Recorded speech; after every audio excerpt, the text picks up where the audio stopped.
সুকেশী অনন্য গুজে দেই পদ্ম ফুল। BTech Expert Non-Sticky Hair Care Oil. BTech Expert. Stay young.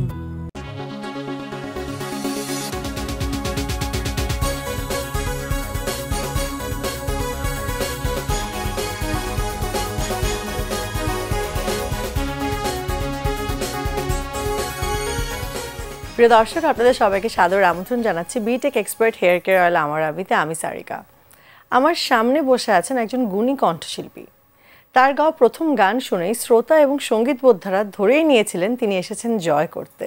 বাস্তবে আমরা তাই দেখলাম। অডিও অ্যালবাম, চলচ্চিত্রে প্লেব্যাক, সর্বক্ষেত্রে তিনি উজ্জ্বল। তার সঙ্গীতের শ্রেষ্ঠত্বের জন্য জাতীয় স্বীকৃতি সহ নানান সম্মাননায় ভূষিত হয়েছেন। তিনি আর কেউ নন, আমাদের সবার প্রিয় কণ্ঠশিল্পী ন্যান্সি। কেমন আছো আপু?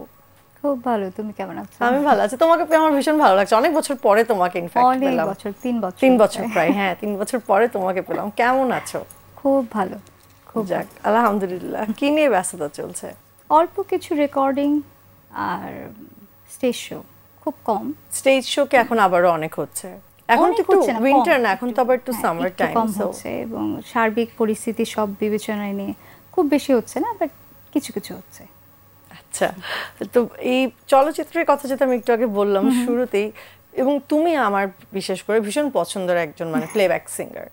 তোমাকে আমরা চলচ্চিত্রে কেন এত কম কম পাচ্ছি? ওই যে দীর্ঘদিন নিষিদ্ধ ছিলাম, সেটা তো একটা বড় কারণ। আর 5 আগস্ট পরবর্তী সময়ে এখন তো মানে আবার নতুন করে প্রডিউসাররা লগ্নি করার ব্যাপারটা, বা নতুন নতুন খুব বেশি ফিল্ম, আমরা তো শাকিব ভাইয়ের ফিল্ম ছাড়া অন্যান্য হাতে গোনা কাজের সংখ্যা অনেক কম কিছু ফিল্ম পাচ্ছে। আমি যখন প্রথম এসেছি তখন যে হারে ফিল্ম ছিল, এখন তো সেটা কমে এসেছে। সেটা একটা কারণ হতে পারে, মানে লাস্ট 1 বছরের। আরেকটা বড় কারণ হচ্ছে এটা, মানে আমরা কম বেশি তুমি আমি ভুক্তভোগী যে সিন্ডিকেট, তো সেই সিন্ডিকেটের পার্টটা আমরা এখনো হতে পারিনি বলে, বা ওই গ্রুপ মেনটেন করে চলতে পারছি না বলে, সেটাও হয়তো একটা কারণ হতে পারে। আসলে সবাই কথাটা বলছে এখন যে আসলে সিন্ডিকেটের বাইরে আসলে যারা আছেন আর্টিস্টরা, তারা আসলে কাজ করতে পারছেন, এবং ব্যাপারটা কি আসলে এমন হয়ে দাঁড়িয়েছে যে সিন্ডিকেটের বাইরে যারা আছে তারা আসলে আর্টিস্টই না, মানে অনেকটাই ওরকম হয়ে যাচ্ছে। যেমন ধরো আগে কি ছিল, যে গানটা আমার জন্য সেটা আমাকেই দেওয়া হতো, বা যে কন্টেন্ট যে কন্টেন্টটা দরকার, ঠিক তাই। সব গানের জন্য নিশ্চয়ই আমি ন্যান্সি মানে সঠিক নির্বাচন হতে পারি না, আবার সব গানের জন্য মানে আমি যে হব না কোনো গানের জন্য, তাও তো না। তো আগে যেটা হতো যে কম্প্রোমাইজের জায়গাটা যারা ডিরেক্টর আছেন, প্রডিউসার আছেন, ওনারা কম করতেন। এখন মনে হয় যে ওই কম্প্রোমাইজটা ওনারা করেন বেশি, বা ওই নিজেদের সাথে যাদের একটু সম্পর্ক ভালো, নিজেদের সার্কেলের ভেতরেই ওনারা কাজগুলো করে ফেলতে চান। আর আমার মনে হয় যে এখন ধনী শিল্পীর সংখ্যা অনেক বেশি, যাদের অত টাকা পয়সা লাগে না, ওনারা কাজ করে আনন্দ পান। আর আমি কাজের সাথে একটু সম্মানীয় আশা করি। তা তো অবশ্যই, কাজ করলে তো সেটা সম্মানী আশা করাটা এটাই স্বাভাবিক বিষয় না? মানে দেখো কি অদ্ভুত যে দিন দিন মানুষের জীবন যাপনের ব্যয় বাড়ছে, টাকার মান কমে আসছে, কিন্তু আমি আজ থেকে 10 বছর আগে যে সম্মানই পেতাম, এখন সেই সম্মানটুকু পাওয়াও মানে মুশকিল হয়ে যাচ্ছে। হ্যাঁ, তো আমি এটা কোনোভাবে মেলাতে পারি না যে এতদিনে আমরা শুনি যে সিনেমার বাজেট, আমি যখন প্রথম কাজ করা শুরু করেছি শুনতাম 50 লাখ টাকায় সিনেমা হতো, 1 কোটি টাকায় সিনেমা হতো, এখন কোটি কোটি কোটি কোটি টাকায় সিনেমা হয়। কিন্তু গানের সংখ্যা সিনেমার মধ্যে কমে এসেছে, এবং সেখানে বাজেটও কমে এসেছে। এবার যদি আসি মৌলিক গানের জায়গায়, যে মৌলিক গান নিয়ে আসলে কতটুকু তৎপর রয়েছে?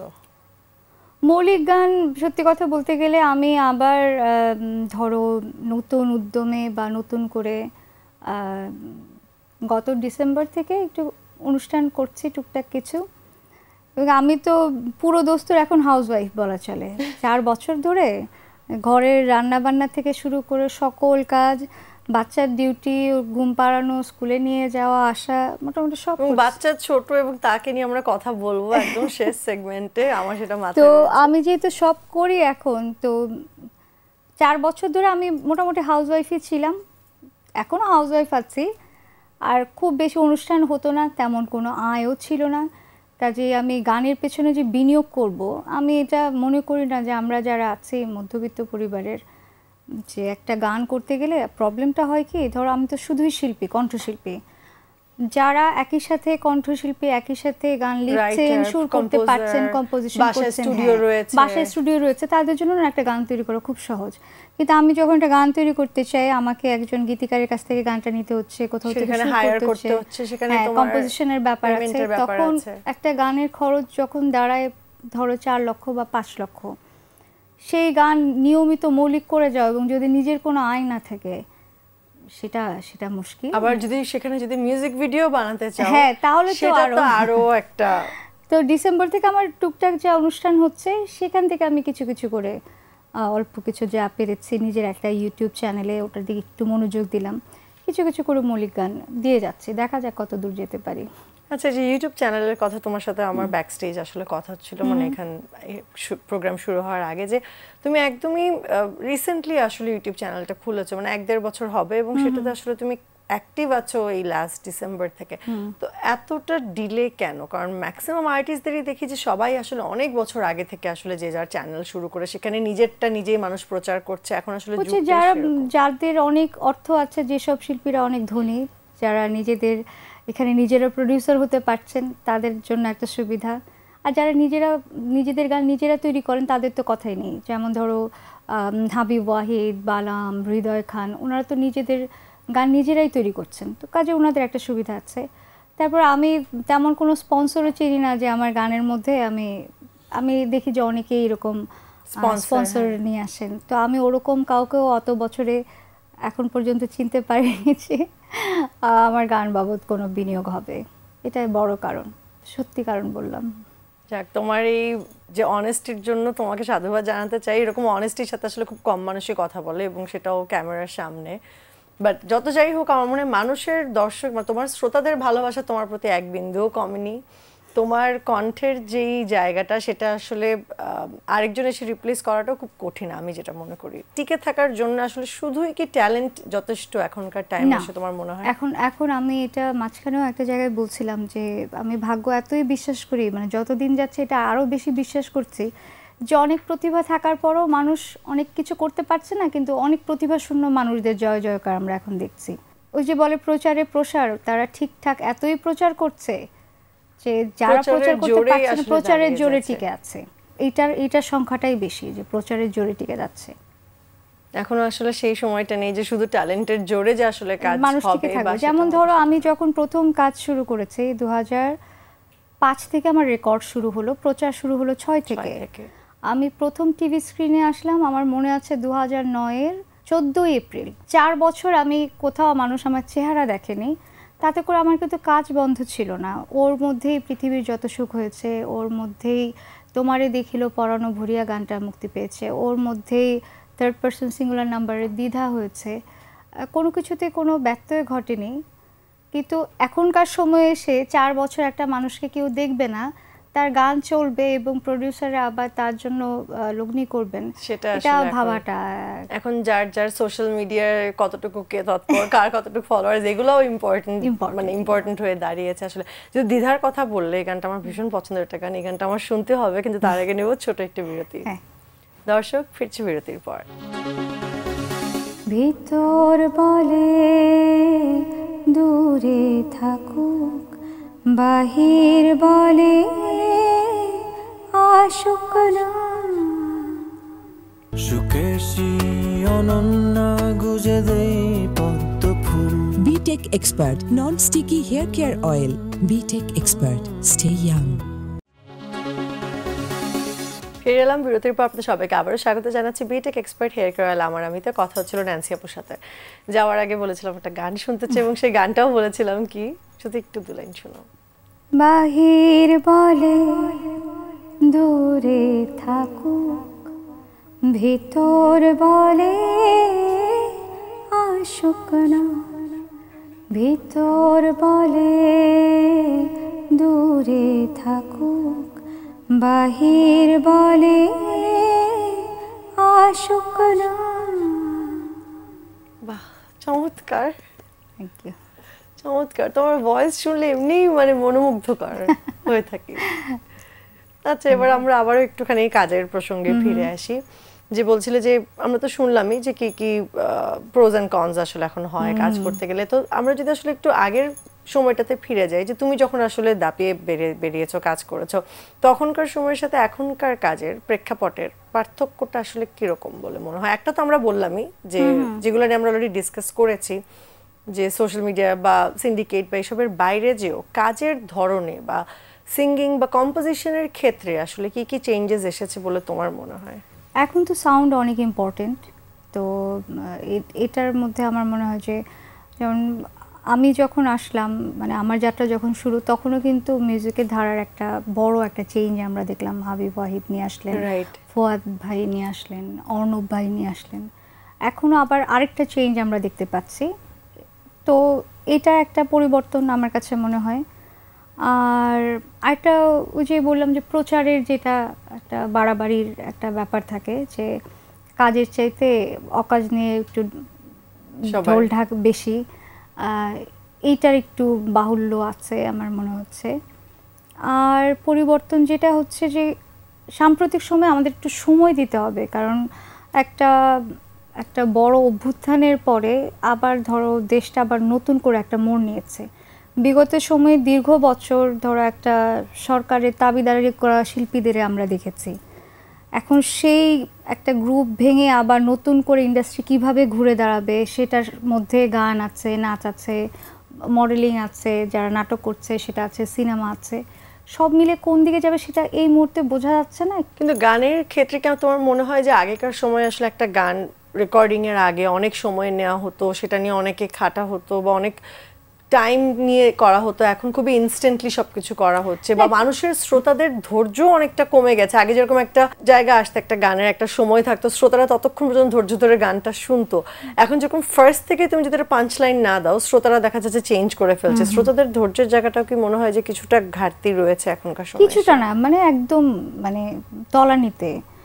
আর গান তাড়াহুড়া করে রেকর্ড হয়, ওইটাকে আমি তাড়াহুড়া কেন বলি না, ধরো আগে ডিজিটালি আমরা অতটা অ্যাডভান্স ছিলাম না, কাজে তখন চাইলেই হয়তো এইভাবে গান পাঠিয়ে দেওয়া আগে থেকে, যে আমরা তো কোনো একটা গান আগে থেকে আত্মস্থ করে যেতে পারছি স্টুডিওতে, কাজে সময়টা কম লাগছে। হ্যাঁ, তো আগে তো হয়তো ওখানে ইনস্ট্যান্ট বসে গানটা তোলা হতো, সুর করা হতো বা লেখা হতো, সেটা একটা বিষয় হতে পারে। আগে অত চ্যানেল ছিল না, অত মাধ্যম ছিল না, কাজেই এখন যে দেশে থাকুক না কেন সেখান থেকে বসে গান রেকর্ড করে পাঠিয়ে দিচ্ছে, মিক্সিং ম্যাচিং হচ্ছে অন্য জায়গায়। আর মানুষের যেটা হচ্ছে যে হ্যাঁ, আমরা তো দিন দিন, আমি বলি এটা যে আমরা কিন্তু সোশ্যাল মিডিয়া দেখলেই দেখা যাবে, তুমি তো বেঁচে গেছো 8 বছর ধরে, এগুলো থেকে একদম দূরে আছো, কিন্তু যারা আছে বা আমরা অল্প বিস্তর যা আছে দেখতে পাচ্ছি, আমরা সত্যি একটু বেশি অসহনশীল।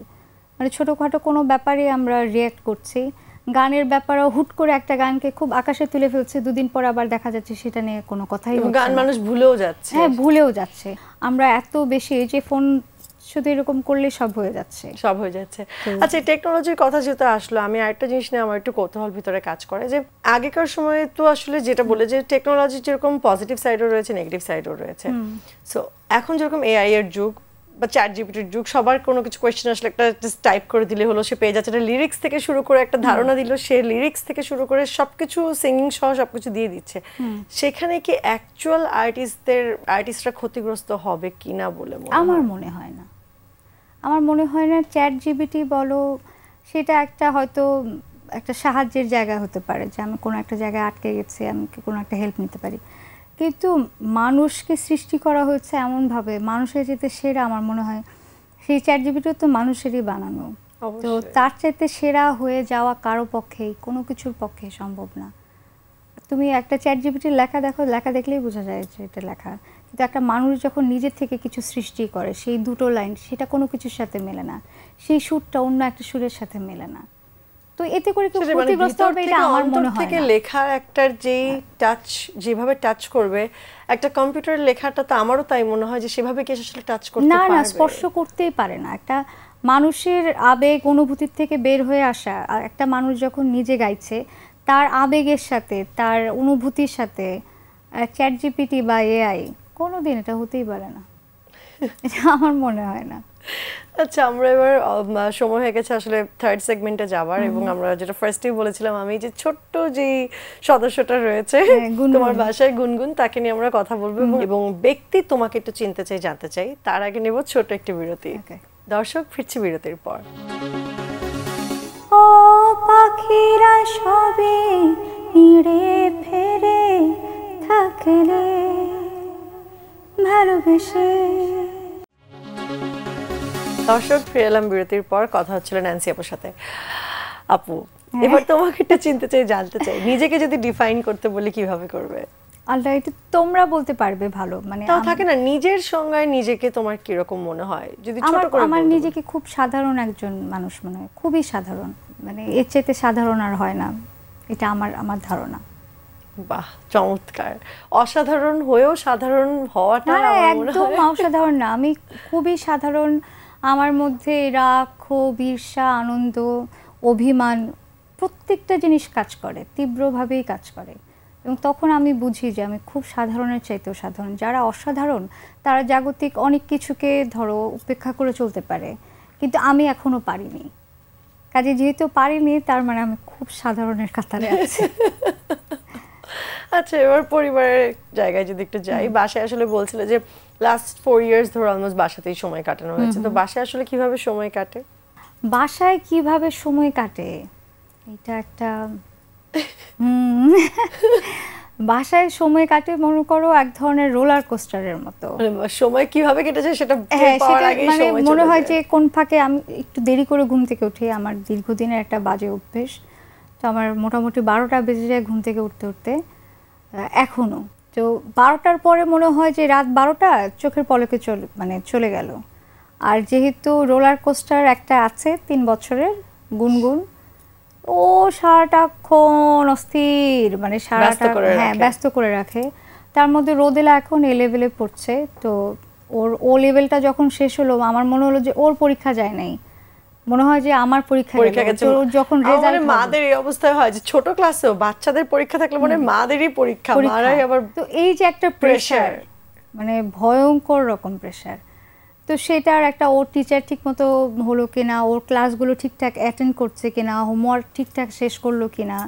কারণ এই লেভেলটা শেষ হয়ে যাওয়ার পর তখন আমার মনে হয় যে হ্যাঁ, আমার তাকে নিয়ে অত চিন্তা করার ভাবনার কিছু নেই, তখন নিজেকে নিয়ে গেলে তারপরে হয়তো অনেকটা। আর আরেকটা হচ্ছে যে আমি নিজে যেহেতু ব্রোদেলার এখন যে বয়স 17-র মধ্যে যেহেতু আমি জীবনে একদম সব হুস্তুল গোলমাল পাকিয়ে ফেলেছিলাম বিয়ে করে, তো এর জন্য আমি সবসময় একটা চাপে থাকি যে আমারই তো মেয়ে, কাজে ওকে প্রপার এই টাইমটা আমি আগে পার করে দেই, তারপর সে নিজের জীবন নিয়ে সেটা বিয়ে করতে চাক, কারোর সাথে কোনো রিলেশনে যেতে চাক, বা সে যেভাবে জীবনকে পরিচালিত করতে চাক, তখন সে একটা প্রপার ডিসিশন নেবে। এই বয়সটাই থাকে যে একটা টালমাটাল মন, একটু উড়ু উড়ু দুরু দুরু থাকে, এই একটা তো খেয়াল রাখতে হয়। আর গুনগুনের খাওয়া, গুনগুনের ঘুম, গুনগুন নতুন কি গান আসলো সে গান নিয়ে এত গান পাগল।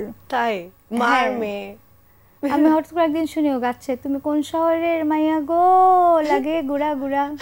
তো আমি বললাম মা, লাগে উড়া ধুরা, বলে লাগে গুড়া গুড়া। কি কিউট। সে এখন স্কুলে যাচ্ছে। হ্যাঁ, এটা একটা নতুন অধ্যায় আসলে। এবং এই প্রথম আমি বাচ্চা নিয়ে স্কুলে আসছি।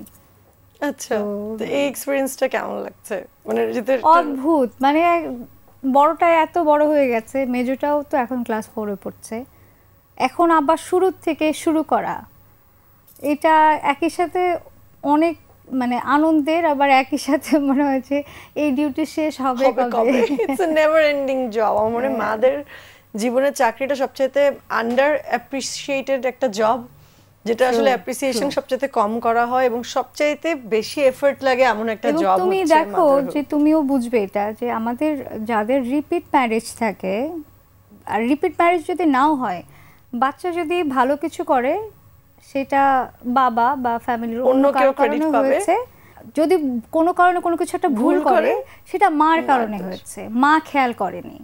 তো তো এই যে একটা প্রেশার এটা মারাত্মক সব মায়ের জায়গাতে, উপরে, এটা আসলে শুধু ব্রোকেন ফ্যামিলি বা এরকম বলে কথা না, আমার মনে হয় সব জায়গাতে কিছু বাচ্চা কাচ্চা কিছু করলে সবকিছুতে মার দোষ। হ্যাঁ, এবং বা মা বাচ্চা যদি কাচ্চা যদি স্বাবলম্বী ভালো কিছু হয়, করে কেউ বলবে না, না, না। বলবে কি ও আচ্ছা বাচ্চাটা লক্ষ্মী, ওখানে বলবে না আচ্ছা বাচ্চাটাকে মা ভালো করে লক্ষ্মী করে বড় করেছে, এটা যে মারও ক্রেডিট এটা বলবে না, না। কিন্তু বাচ্চাটা কিছু বলে মা শেখায়নি। হ্যাঁ, মা শেখায়নি, মা আরেকটু যদি যত্ন নিত, মা যদি ওরকম স্বাবলম্বী হয়ে নিজের চাকরি বা নিজের কাজের দিকে না যেত, তাহলে বাচ্চাটা আরও ভালো কিছু করতে পারতো। তো সেই একটা স্ট্রেস হতো আমার দীর্ঘ বছর ধরে। ধরো লাস্ট রোদেলা তো 18তে হয়ে যাবে, 18 পড়ে যাবে সামনের এপ্রিলে, তো অলমোস্ট 18 বছর ধরে এই যে বাচ্চার ডিউটি করে যাচ্ছি। এবং রোদেলা হওয়ার পর আমার আম্মা আমাকে বলেছিল এই অল্প কিছু দিন এখন ছোট থাকতে, যা আর 2 বছর গেলে আর কষ্ট নেই। 2 বছর পর তো আম্মাই মারা গেলেন। তারপর এই যে 2 বছর 4 বছর শুনছি আচ্ছা প্রাইমারি স্কুল থেকে হাই স্কুলে গেলে, আরে হাই স্কুল থেকে কলেজে গেলে, আর এখন শুধু কলেজ থেকে ইউনিভার্সিটিতে গেলে, কবে গেলে শেষ হবে? মাদের জবটা it's a never ending job, এবং আমাদের সেই জায়গা থেকে প্রতিটা মাকে আসলে অনেক বেশি অ্যাপ্রিশিয়েট করা উচিত, এবং তাদেরকে আসলে সচরাচর আমরা সেই কৃতিত্বটা দেই না যেটা আসলে তারা ডিজার্ভ করে। না, একদম আমার মনে হয় যে ওইটাতে আমরা সবচাইতে কম পাই, সবচেয়ে মানে কৃপণত্ব করি আমরা সেখানেই, যে মাদেরকে আসলে ক্রেডিটটা দিতে, যে একটা বাচ্চা মানুষ করার পেছনে একটা মার যেই পরিমাণে সকলকেই বলছি যে সকলেরই আসলে তাদের নিজেদের মাদেরকে এবং অন্যদের মাদেরকেও আসলে সেই অ্যাপ্রিসিয়েশনটা করা উচিত। যাই হোক, চমৎকার, ভীষণ ভালো লাগলো তোমার সাথে কথা বলে। আমরা তো তোমাকে এত সহজে ছাড়বো না, যাবার আগে আরেকটা গান শুনবো, কিন্তু তার আগে রয়েছে তোমার জন্য একটা উপহার বিটেকের পক্ষ থেকে। Thank you.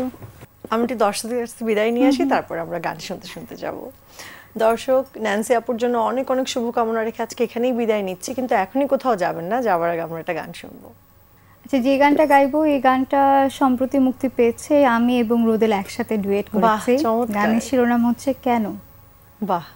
কেন ধূসর সময় হঠাৎ হয়েছে আসীন, কেন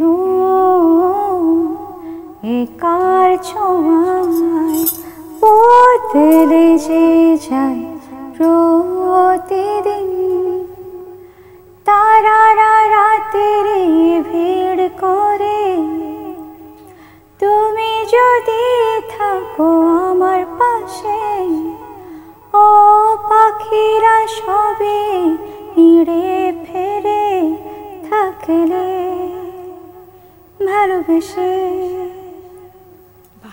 চমৎকার। সুকেশী অনন্যা গুজে দেই পদ্ম ফুল। BTech Expert Non-Sticky Hair Care Oil. BTech Expert. Stay young.